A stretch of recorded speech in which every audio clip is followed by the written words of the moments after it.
Good morning दोस्तों, उत्साह academy के यूट्यूब चैनल पर आपका हार्दिक स्वागत, अभिनंदन। मैं रमा अवतार और हम आशा करते हैं आप सभी सकुशल होंगे। और जो फरवरी में जो आपके तृतीय श्रेणी अध्यापक का जो एग्जाम होने वाला है उसकी आपकी बेहतरीन तैयारी चल रही होगी। और उत्साह एकेडमी द्वारा जो ये सीरीज चलाई जा रही है प्रीवियस पेपर क्वेश्चंस, जिसकी आज हम चौथी क्लास पे चर्चा करेंगे। यानी पहले के एग्जाम में जो पूछे गए क्वेश्चन है उनको देखकर भी आपको अच्छा लग रहा होगा। तो ऐसी और बहुत सारी क्लासेस देखने के लिए आप उत्साह एकेडमी का जो यूट्यूब चैनल है मित्रों उसको लाइक करें, शेयर करें, सब्सक्राइब करें। तो आज के 15 क्वेश्चन क्या है देखिए, रोज हम मात्र 15 क्वेश्चन पे चर्चा करते हैं और ये पूर्व के एग्जाम में आए हुए क्वेश्चन है मित्रों। तो उसी पैटर्न पर जो हमारा आगे का एग्जाम है वो होने वाला है। तो देखिए पहला क्वेश्चन क्या है। और इस सीरीज को मित्रों हम लोगों ने जो नाम दिया है वो दिया है PPQ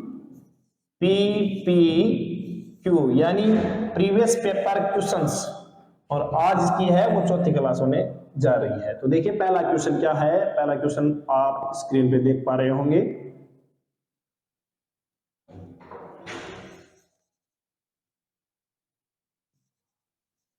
राजस्थान में निम्नलिखित में से किस प्रकार की वनस्पति नहीं पाई जाती। राजस्थान में निम्नलिखित में से किस प्रकार की वनस्पति नहीं पाई जाती। तो देखिए मित्रों, उष्णकटिबंधीय सदाहरित, उष्णकटिबंधीय कंटीली, उपोष्णकटिबंधीय सदाहरित, शुष्क एवं अर्धशुष्क पर्णपाती। तो राजस्थान को दो समांतर भागों में बांटने वाली, राजस्थान के मध्य से गुजरने वाली जो अरावली पर्वतमाला है मित्रों, तो राजस्थान का जो पश्चिमी भाग है और राजस्थान के जो पूर्वी भाग है, इनमें एक तरीके से जो वनस्पति है उसको लेकर बहुत ज्यादा विभिन्नता पाई जाती है, बहुत ज्यादा विभिन्नता पाई जाती है। तो पूरे राजस्थान में एक जैसी वनस्पति बिल्कुल भी नहीं है, क्योंकि इसका जो पश्चिमी भाग है वो मरुस्थलीय भाग है जहां पर कंटीली झाड़ियां पाई जाती है। तो इस दृष्टि से अगर अपन देखें तो सदाहरित, हमेशा हरे रहने वाले वन या वनस्पति राजस्थान में हो ऐसा पॉसिबल नहीं है। तो उष्णकटिबंधीय सदाहरित वनस्पति हमारे राजस्थान में नहीं पाई जाएगी, ये ऑप्शन इसका सही होगा। यानी ये वनस्पति हमारे नहीं पाई जाती। बाकी उष्णकटिबंधीय कंटीली वनस्पति पाई जाती है। उपोष्णकटिबंधीय सदाहरित जो वनस्पति है जैसे सिरोही है, झालावाड़ है, इन क्षेत्रों में थोड़ी बहुत पाई जाती है। और शुष्क एवं अर्धशुष्क पर्णपाती, शुष्क तो होगी हमारे पश्चिमी राजस्थान में, अर्धशुष्क है वो पूर्वी मैदानी भाग और अरावली भाग में पाई जाती है। तो बाकी ये तीनों ही बातें सही है इसको लेकर। ये जो उष्णकटिबंधीय सदाहरित वनस्पति है ये हमारे राजस्थान में नहीं पाई जाती। इसका सही उत्तर ये हो जाएगा। दूसरा क्वेश्चन क्या है देखिए, राजस्थान में लिग्नाइट कोयला उत्पादन के प्रमुख क्षेत्र स्थित। राजस्थान में जो विशेषतः जो कोयला पाया जाता है मित्रों वो पाया जाता है लिग्नाइट। और लिग्नाइट के भी प्रमुख क्षेत्र कौन से है तो आप देखिए, पलाना, मेड़ता, सोनू, बरसिंहसर, आगुचा, मेड़ता, बरसिंहसर, कपूरड़ी, मेड़ता, पलाना, कपूरड़ी और सोनू। तो लिग्नाइट कोयले का उत्पादन राजस्थान में किन क्षेत्रों में किया जो है वो है, तो आपको ध्यान में रखना है। तो देखिए मित्रों, लिग्नाइट कोयले की दृष्टि से अगर अपन देखें तो फलाना, मेड़ता, सोनू ये ऑप्शन नहीं होगा। बरसिंहसर में जरूर है लेकिन आगुचा में नहीं है, तो ये भी ऑप्शन नहीं होगा।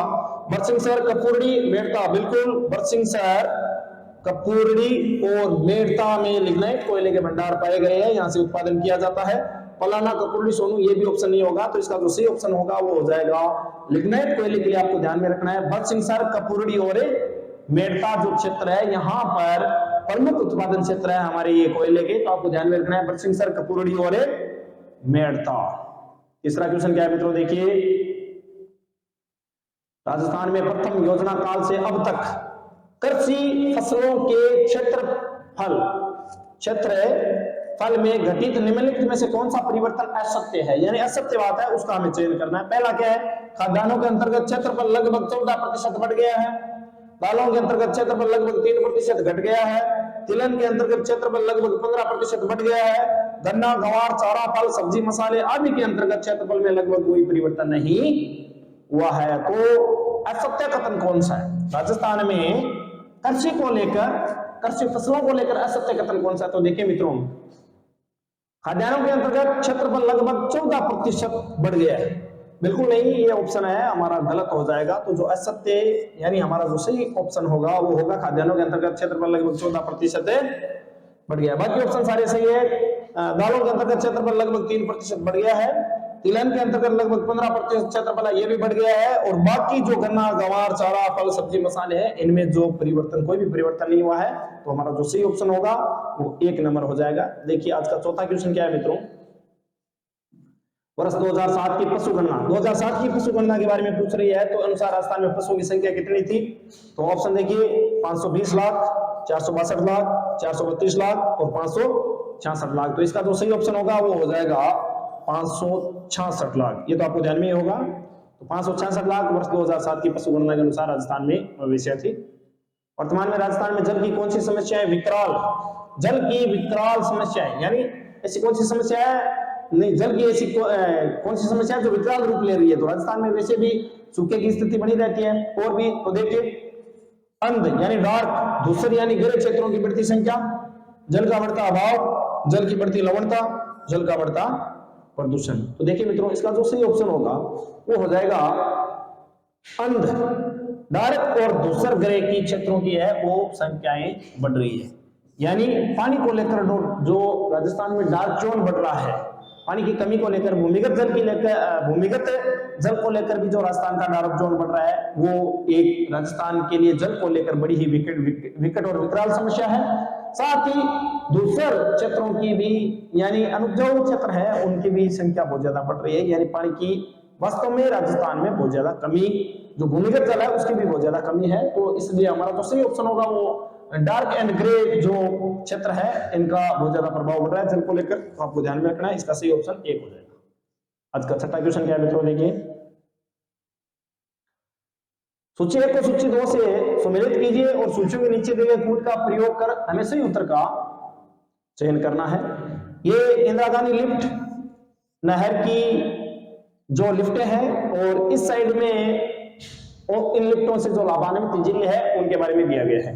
तो देखिए मित्रों, सबसे पहले दिया है जय नारायण व्यास, चौधरी कुंभाराम, पन्नालाल बारूपाल और डॉक्टर करणी सिंह। कौन कौन से जिले, कौन कौन सी जो लिफ्ट नहरें हैं उनसे संबंधित है? तो देखिए मित्रों, अगर अपन देखें ऑप्शन, तो सबसे पहले जय नारायण व्यास, जय नारायण व्यास। तो देखिए जय नारायण व्यास से जो लाभान्वित होने वाले जिले हैं ना, वो है हमारे, एक तो जोधपुर और एक हो गया जैसलमेर। तो जोधपुर और जैसलमेर है वो जय नारायण व्यास लिफ्ट नहर से। दूसरी है चौधरी कुंभाराम।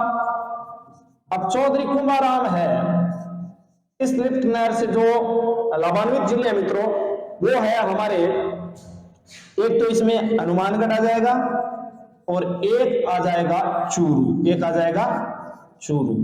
तीसरी है पन्नालाल बारूपाल, पन्नालाल बारूपाल।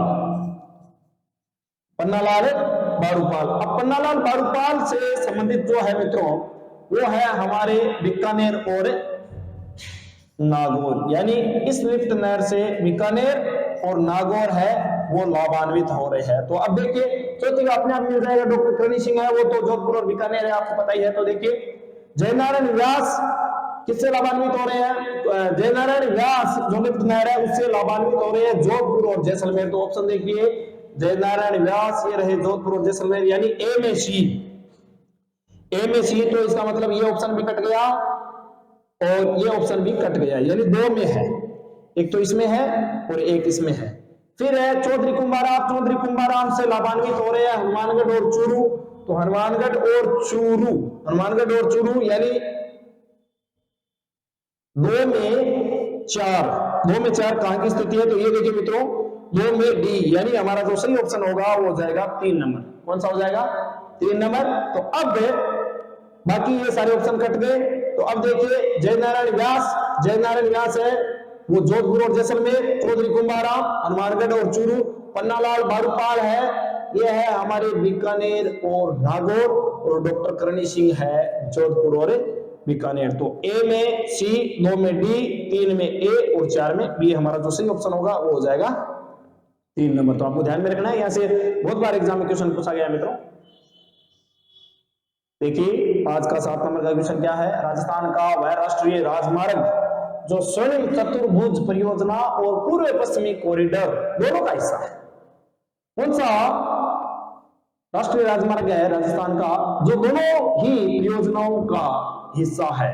ऑप्शन देखिए, राष्ट्रीय राजमार्ग 8, राष्ट्रीय राजमार्ग 76, राष्ट्रीय राजमार्ग 79, राष्ट्रीय राजमार्ग 15। तो इसका सही ऑप्शन क्या होगा मित्रों? देखिए राष्ट्रीय राजमार्ग 8 बिल्कुल भी नहीं है, राष्ट्रीय राजमार्ग 15 भी नहीं है क्योंकि ये सीमावर्ती है। तो इसका जो सही ऑप्शन होगा मित्रों वो हो जाएगा 76, यानी राष्ट्रीय राजमार्ग 76 है ना, ये स्वर्णिम चतुर्भुज और पूर्व पश्चिमी कॉरिडोर दोनों का पार्ट है, दोनों का हिस्सा है। तो आपको सही ध्यान में रखना है, इसका जो 76 राष्ट्रीय राजमार्ग 76 है वो इसका पार्ट होगा। अगला क्वेश्चन क्या है, राजस्थान के 13 नदी बेसिनों में कुल सतही जल की संभाव्यता कितनी है? राजस्थान में जो बहने वाली जो नदियां हैं उनके जो बेसिन है उनमें कुल सतही जल की संभाव्यता यानी संभावनाएं कितनी बताई जा रही है मित्रों? तो इसका जो देखिए 8.42 मिलियन एकड़ फुट, 11.29 मिलियन एकड़ फुट, 15.86 मिलियन एकड़ फुट या 14.51 मिलियन एकड़ फुट। तो इसका जो सही उत्तर है वो क्या होगा मित्रों? देखिए 15.8 यानी 15.86 मिलियन एकड़ फुट है वो राजस्थान के 13 नदी बेसिनों में कुल सतही जल की संभाव्यता इतनी बताई जा रही है। ठीक है, अगला क्वेश्चन क्या है देखिए, सूची 1 को सूची 2 से सम्मिलित कीजिए और सूचियों के नीचे दिए गए कूट का प्रयोग कर सही उत्तर का चयन कीजिए। एक साइड में खनिज और दूसरी साइड में जो खनन क्षेत्र है वो बताए गए मित्रों। तो देखिए मित्रों, शीशा जस्ता, रामपुरा आगुचा, तांबा, बांदे सिंदरी और बेरिलियम चांदमारी और लोहा ऐसक मोरिजा मारिया। तो देखिए मित्रों, अगर अपन देखें तो सबसे पहले शीशा जस्ता, तो शीशा जस्ता जो है वो हमारे रामपुरा आगुचा में है। कहां पर है? रामपुरा आगुचा में ये जो खनन क्षेत्र है। बाद में चलो आपको तांबे के बारे में पता नहीं है, लेकिन लोहा ऐसक आपको पता ही है। लोहा ऐसक की मारिया मोरिजा जो खनन क्षेत्र है वो हमारे जयपुर में है। तो लोहा ऐसक का कौन सा हो गया?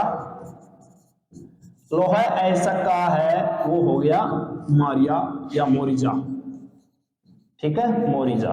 तो अब देखिए, पहले में पहला और चौथे में चौथा, यानी सही ऑप्शन 1 में 1, तो 1 में 1 लगभग सब में है, लेकिन यहां पर देखिए मित्रों 3 में चौथा है। अब हमें तांबे या बेरिलियम में से भी पता होना जरूरी है। तो तांबे की जो खान है इसमें वो बांदे सिंदरी है मित्रों। तांबे की खान कौन सी है? तो तांबे की कौन सी हो जाएगी?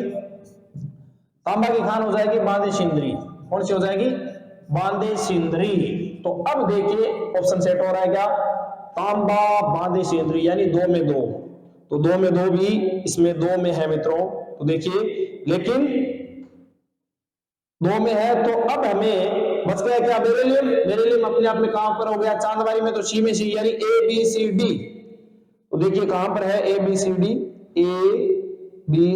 यानी हमारा जो तीसरा ऑप्शन है वो क्या हो जाएगा मित्रों? एकदम सही हो जाएगा। आपको ध्यान में रखना है ABCD, यानी शीशा जस्ता, रामपुरा आगुचा, तांबा, बांदे सिंदरी, बेरिलियम चांदमारी और लोहा ऐसक मारिया मोरिजा। तो ये चारों ही ऑप्शन अपने आप में सम्मिलित है, आपको ध्यान में रखना है। ये जो प्रमुख खनिज और उनके खनन क्षेत्रों को सम्मिलित करना था हमें। ठीक है, अगला क्वेश्चन क्या है देखिए, दिलवाड़ा जैन मंदिर किस धर्म से संबंधित है? बौद्ध धर्म, जैन धर्म, हिंदू धर्म या जैन धर्म, हिंदू धर्म। देखिए मित्रों, दिलवाड़ा के जो जैन मंदिर बनाए गए हैं, दिलवाड़ा शिरोई के जो जैन मंदिर बने हुए हैं वो दिलवाड़ा के जो मंदिर है वो जैन धर्म से संबंधित है। तो इसका जो सही ऑप्शन है वो जैन धर्म होगा, आपको ध्यान में रखना है, जैन धर्म से संबंधित है वो। अगला क्वेश्चन क्या है, राष्ट्रीय राजमार्ग पर भारत की प्रथम आकस्मिक लैंडिंग सुविधा हवाई पट्टी का उद्घाटन हाल ही में राजस्थान के किस जिले में हुआ?